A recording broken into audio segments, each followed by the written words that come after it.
안녕하세요. 1월 31일 수요일 말드라에 오신 여러분들을 환영하고 축복합니다. 어느덧 1월의 마지막 날입니다.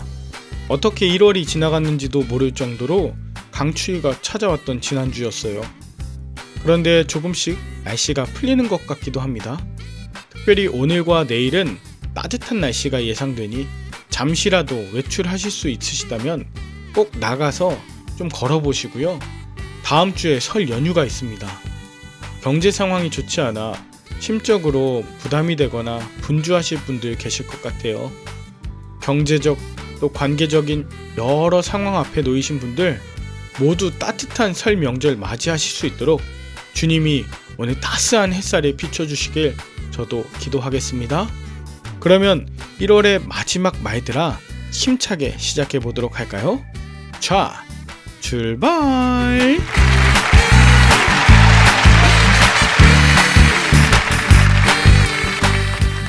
오늘은 베드로후서 마지막 3장입니다. 오늘 본문 1절엔 사랑하는 자들아 내가 이제 이 둘째 편지를 너희에게 쓰노니 이 두 편지로 너희의 진실한 마음을 일깨워 생각나게 하여 2절 곧 거룩한 선지자들이 예언한 말씀과 주 되신 구주께서 너희의 사도들로 말미암아 명하신 것을 기억나게 하려 하노라 라고 합니다. 베드로는 이 둘째 편지라는 표현을 쓰면서 이 서신이 베드로 후서인 것을 강조하고 있고요. 특별히 이 서신을 통해서 진실한 마음, 즉 순전하고 거룩한 말씀이 기억나게 하려고 편지하고 있다는 걸 알려줍니다. 그러니까 이 말씀을 듣는 자들은 이미 하나님의 말씀을 들었던 자들입니다. 그런데 다시 서신을 보내는 이유가 무엇입니까? 여러분, 처음 말씀을 듣고 신앙을 갖는 것도 중요하지만 이전에 들었던 말씀을 기억하며 온전한 신앙 안에 거하는 것이 훨씬 더 중요합니다. 마치 세례를 받은 그 자체보다 세례받은 그 이후의 삶이 중요하고 결혼식 중에 했던 서약과 다짐도 중요하지만 그 이후에 계속해서 정결한 가정을 이루어가는 것이 훨씬 더 중요하지 않습니까? 이걸 베드로가 강조하고 있는 거예요. 그러면서 3절부터 5절까지 계속 베드로가 강조하는 건 말세에 조롱하는 자들이 와서 자기의 정욕을 따라 행하며 조롱하며 주님이 재림하신다는 것을 부정하고 말씀을 잊게 만든다는 겁니다. 이거 마치 사두개파 신앙인들이 교회 안에 등장하고 있는 것과 마찬가지 상황인데요. 사두개인들은 부활과 내세, 심판을 믿지 않았던 자들입니다. 그러나 머릿속에는 다양한 교리와 지식이 있었어요. 그런 신앙인들이 점점 교회 안에 밀려오는 것을 경계하는 것입니다. 6절에 보면 노아의 홍수 심판 사건 때 물이 넘침으로 멸망할 때까지 하나님은 경건하지 않은 자들에게 기회를 주셨어요. 하나님은 자비롭고 은혜로우며 노하기를 더디하시고 인자와 긍휼이 한이 없으신 분이십니다. 그래서 아무도 멸망하지 않고 다 회개하기를 이르길 원하신다고 베드로가 강조했습니다. 그러나 10절 주의 날은 도둑같이 옵니다. 그리고 그 모든 것이 심판에 당한다고 해요. 여기에서 도둑같이 온다는 표현은 갑자기라는 것이라기보다 이미 지어진 세상과 삶의 터전에 도둑이 티 나지 않게 오니 깨어 기도하며 대비하라는 것에 중점을 두는 표현입니다. 안 오겠지. 그러니까 문 열어놔. 그리고 언제 도둑이 오겠어라고 마냥 잠들어 있지 말라는 것입니다. 그래서 13절 그의 약속대로 그가 있는 곳에 새하늘과 새 땅을 바라보는 자는 모든 자들이 구원을 받을 수 있도록 복음을 전하는 데 힘을 쏟으라는 겁니다. 또 그 모든 편지에도 이런 일에 관해 말하였을 때 그 중에 알기 어려운 것이 덜어 있으니 무식한 자들과 굳세지 못한 자들이 다른 성경과 같이 그것도 억지로 풀다가 스스로 멸망에 이른다고 합니다. 베드로 후서가 기록될 당시에도 이미 다른 성경, 가령 바울의 편지를 잘못 해석한 자들이 있었습니다. 그것은 바울이 믿음으로 구원을 얻는다는 걸 관념적인 지식에 동의하는 것으로 오해하고 왜곡시킨 자들이죠.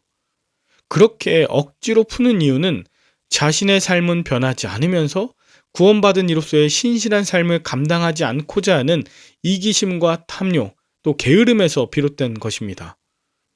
그러나 예수 그리스도께서는 확실히 재림하십니다. 그리고 하나님께서는 오래 참으심으로 그 때를 준비하며 모든 사람을 구원에 이르기를 기대하고 기다리고 계세요. 그런데 어떻게 보면 오늘날 한국교회도 마찬가지의 실수를 범하고 있는 것 같습니다. 바울이 말했던 참된 믿음엔 이 참된 순종과 행함이 포함되어 있습니다. 참된 믿음이란 하나님만을 내 인생의 주인으로 삼는 것이고 그분이 원하시는 대로 내 삶의 한 걸음 한 걸음을 내딛는 것이죠. 그분에게 우리의 인생을 거는 것이 믿음이죠. 마찬가지입니다. 베드로도 이런 인지적인 동의, 관념적인 지식을 믿음이라 착각하고 아무런 행함 없이 재림의 때를 대비하지 않는 그들에게 얘들아, 그들을 경계하면서 무법한 자들의 미혹에 이끌려 너희가 굳센 데서 떨어질까 삼가하라고 하는 것이죠. 그리고 마지막 18절, 오직 우리 구주 예수 그리스도의 은혜와 그를 아는 지식에서 자라가라. 이제와 영원한 날까지 그에게 있으라 당부하면서 신앙의 성화를 강조하면서 베드로 서신을 마칩니다. 여러분은 오늘 본문을 통해 무엇을 느끼셨나요? 하나님의 오래 참으심으로 제가 구원을 받고 여러분이 구원을 받았습니다. 또한 하나님의 오래 참으심으로 말미암아 우리가 성화되어 예수 그리스도의 은혜와 그를 아는 지식에서 자라가고 마침내 영원한 날 영화에 이르게 될 것입니다.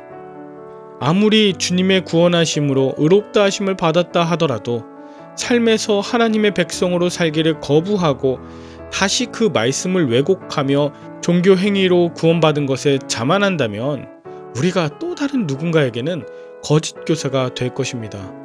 그래서 이미 얻었다 함도 아니요 온전히 이루었다 함도 아니라 오직 그리스도 예수께 잡힌받은 그것을 잡으려고 쫓아가시는 저와 여러분들 되시길 축복합니다.